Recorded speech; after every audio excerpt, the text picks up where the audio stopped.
Hello, welcome back to my channel. I just got off work and I'm about to cook a pre-workout meal and get to the gym, hopefully quickly, because I'm doing legs with my boyfriend Dustin today and he is already there waiting for me. Not waiting, but he was gonna start on some hamstrings and then we're gonna do quads and calves together when I get there, but I already did hammies this week, so he's getting started on that. But I need to cook some freaking food before I go to the gym. So for my pre-workout meal today, I am gonna make some oats. I just started a new meal plan for my coach, so it's a little different than what I'm used to making. We've got 40 grams of oats. 40 grams is not a ton, but what you have to realize is even though I am 3 months post-show, I still am like getting my calories back up. Like it's a pretty slow process. You can't just step off stage and immediately jump into a bulk. Like people would ask me right after my show, oh, what are you doing now? Bulking? How's your bulk going? And it's like, it takes a while to get back to normal. So we're still getting my calories up to where they need to be, but it's a lot better than it was. So, but I'm still not eating as many calories as I'd like. I'm just adding, you can do water with these or almond milk, but I'm doing almond milk because I think it tastes better. And then we also need 2 ounces of blueberries. Pop that in the microwave for a minute. We're gonna add 1 scoop of protein powder. We're also gonna add in some peanut butter to this as well. Hack on like, if it's stuff that's in like a jar where you are gonna like lick the spoon after, something like that, when you're weighing stuff, you wanna weigh the container. So that way I'm not having to like put peanut butter back in the tub. And if I sound sick, it's because I had the flu over the weekend. I wasn't able to work out and this week I'm back, but that was annoying. I'm gonna top that off with some cinnamon and just a little bit of sugar-free maple syrup, like not even a tablespoon of that. Yep, really, really good. Got my little buddy here while I eat. If you can learn to enjoy healthy foods and enjoy your meal plan, you're gonna be so much more successful long-term dieting. Whether your goal is bulking or cutting, if you're forcing yourself to eat a meal plan that's unenjoyable, you're gonna fail. Like, even like with my coach, when I first started working with him, you know, we discussed what foods I like and what foods I don't like. And even within that, if something's not working for me, I'm gonna tell him, because if I'm gonna be miserable eating something long-term, then I'm gonna have a hard time reaching my goals. So, like for example, I cannot stand eating fish. That's one thing that a lot of coaches would put in a meal plan for bodybuilding, but he knows I don't like fish. I know I don't like fish. If fish is in my meal plan, I'm gonna fall off that plan. So finding a plan that I can stick to long term and be sustainable with is going to help me reach my goals a lot better. So I suggest you find foods that are in your macros and that sustain your goals without being miserable at the same time. And I guess the same thing could be said for working out too. Obviously you have to push yourself and do things you don't want to do sometimes, but you need to be doing something you enjoy, otherwise it's just not going to be sustainable long term. So you need to find workouts that are going to be enjoyable for you as well. If my coach prescribes me 30 minutes of cardio, I'm not going to be running on the treadmill because I hate it. Can't stand running. But I can get on the Stairmasters or the bike for 30 minutes and be chilling. But that might not be true for someone else. Someone else might prefer, you know, the elliptical or walking on the treadmill or running. What works for and is successful for one person is not going to be the same for the next person, and you kind of have to find out what's going to work for your body and also be something that you can stick to. Let's pick out an outfit and then get some pre-workout mixed. 20 minutes later. I might wear the t-shirt that I have on. I think I'm gonna wear these bright pink shorts that I got from Amazon. And then I'm also gonna wear like this cropped navigation thing, cropped top with the open back. And then I'm gonna wear this t-shirt on top of everything. I might take this off, I might not, depending on if I feel fluffy or not. Post-show body dysmorphia is real. Some days I feel like a freaking elephant but it's worth it because bodybuilding, we have to put on size too. So that's the fit. I'm gonna change into this and then we're gonna fix this hair because it's crazy. I know girls get a lot of hate for like doing the most to look cute at the gym, but it's like, who cares? If I want to look cute, go into the gym, let me look cute. It's not about impressing anyone, it's just about feeling good, because when you feel good, you have a better lift. Okay, let's get some pre-workout going. I've been doing something kind of weird the past few days, but I kind of like it. So most of the time I use the Ultimate Pre from bodybuilding.com that I showed in the last video, which is a really good blend, but it is very intense. So it's 300 milligrams of caffeine, so that keeps me up at night. But this is the same pre-workout, like the Ultimate one, but it's stim-free. And this has the beta-alanine, the citrulline, and the ATP in it that I want. So I'm going to mix this with the Ghost energy drink. And I mix these two because this only has 200 milligrams of caffeine. It doesn't have the beta-alanine, so that's for those of you who don't know, is the like tingly feeling you get from pre-workout. It doesn't have the beta-alanine I want, but I don't want zero caffeine. I also really like the taste in having like a carbonated drink, so I'm going to put 1 scoop of this and then add the Ghost to it. Then I'm also going to add electrolytes to my water. These are the Flash IV electrolytes from Body Armor. They're sugar-free and they have 2,220 milligrams of electrolytes. If you're not taking electrolytes, chances are you're dehydrated even if you're drinking enough water. You need electrolytes to get proper hydration, and if you're not hydrated, you're not gonna have a good lift. So something with potassium, sodium chloride, calcium, magnesium, all the good stuff. Shoot. Well, I said I was gonna add that to my water, but I just added it to my whole pre-workout mix, so oh well. Now we have a whole big concoction going on, but that's fine. That's fine. No, really, it's fine. Usually I like having something to drink during my lift too, but whatever. Dustin bought me some flowers. He left them on the counter, so I'm gonna put these in a vase.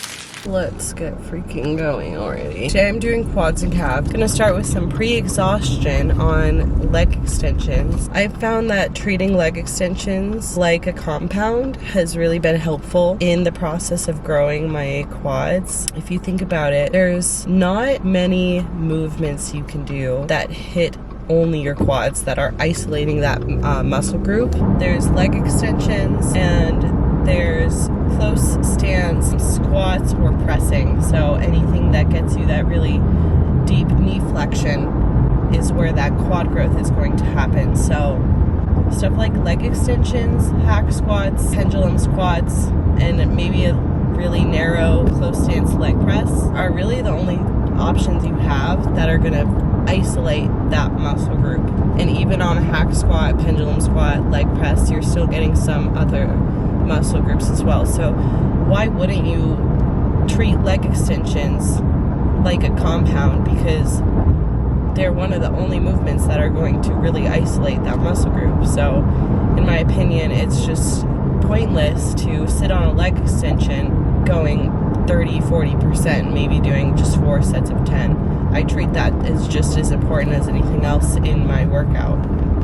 So I'm gonna do a few sets on the leg extension, a couple drop sets on that, and just really get fully exhausted on those, and then move on to a hack squat. For the hack squat, I'm gonna be doing maybe 1 warm-up set to get my knees warm, and then going pretty much heavy as I can for a couple sets until I fail, and then the last one will also be a drop set. I always banned the hack squat, and I know people hate on that because they're like, oh, well, why don't you just go lighter and bring down the weight? The thing is, even if I went lighter, I still would use bands on the hack squat. The reason being, if you think about a resistance band on the hack squat, it's not just lightening the entire load, it's lightening the load at the bottom of the movement when you're in that really deep squat position.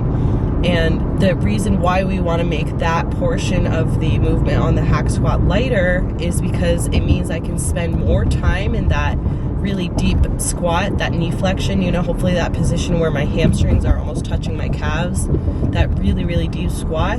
The more time I can spend in that position, the more my quads are gonna grow. So even if I took my weight lighter, I would still use the resistance bands so that I can spend more time in that spot. Time under tension is growth. So if I'm in that dig position where I have to dig myself out and I spend good amount of time there, that's where the quads are gonna grow. It also helps people who have trouble getting into that deep position. I know for a lot of people mentally it's scary to go down that low, so that can be a tool to help you get full depth on your hack squats if you're struggling with that. It's really important to get that full depth if you're trying to grow your quads on any sort of squat you do, whether it be hack squat, leg press, goblet squats, whatever. If quad growth is the goal, you need to be getting that full knee flexion because that's where the growth happens for the quads. After hack squat, move on to a pendulum squat. Probably just gonna do like 3 sets until failure on those. I kind of have been doing like just busting those out until I can't get them up anymore and seeing how many reps I can get instead of going quite as heavy. Still go pretty heavy, but I go as heavy as I can for more close to like 12 to 15 reps instead of like 8 to 10. And then I'll move on to some calves. I've been training like 6 sets of 20, as heavy as I can possibly go. And I do that on 2 different machines. So I'll do 6 sets of 20 on the standing one, under the shoulders, and then I'll do 6 sets of 20 on the leg press, just pushing my feet back and forth. When I do them seated on the leg press, I'll do 1 set kind of turned in with my feet, 1 set normal, 1 set turned out, just to kind of try and get the soleus and the gastrocnemius, aka the inner part and the outer part of the calf, equally, because I'm a little bit, my outer calves are lacking, all of my calves are lacking, but the outer part more than the inner part. I'm hoping it's not jam-packed in there today. 3:30, so hopefully we're beating some of the crowd. I used to hate training quads when I first started bodybuilding. I neglected them when I first started working out. I wanted the booty, so I don't think I even did a leg extension until I started training for my first show. Maybe a year and a half ago is when I first started training quads, so I feel like we've made good progress on them, but there's still room for growth because these wellness girls are crazy. All right, we're pulling in here, so let's get going on the lift. The first set I'm gonna do is gonna be like 20 reps.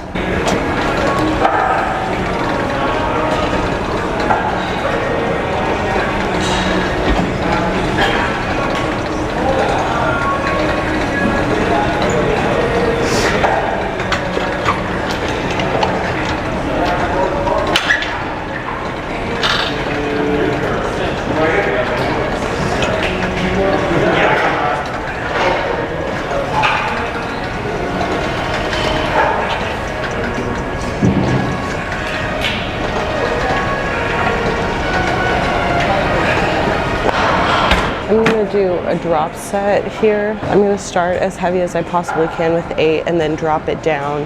Keep doing 8 reps, just moving my way down the stack.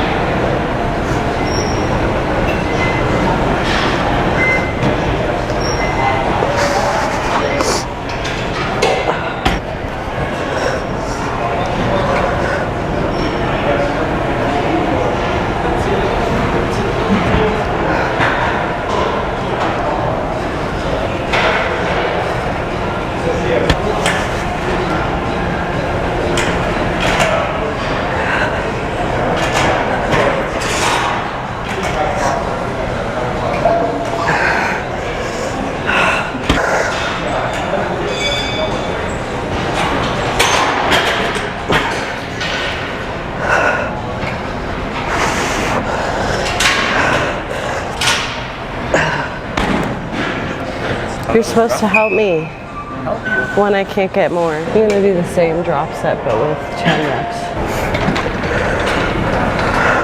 Oh, that's kind of heavy.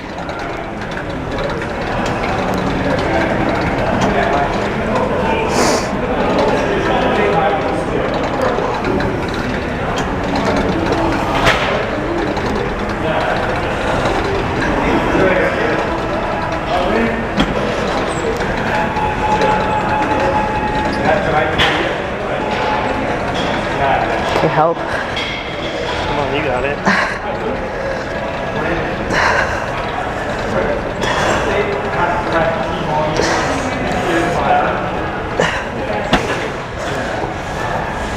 Come on, full extension. Come on.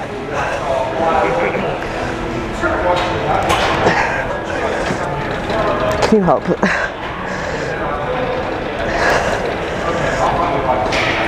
Okay, that's it. I'm doing 2 more sets. The last 2 sets I'm doing are like half and then full reps, and just as many as I can until I fail. I'm doing that. I think I honestly started that last set a little bit too heavy because I wasn't able to keep the reps of 10 like I was hoping. I just burned out a little bit earlier than I was hoping.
My camera died, unfortunately, so I wasn't able to do that whole workout mic'd up like I wanted to, but that's okay. You guys will still see some of the leg workout.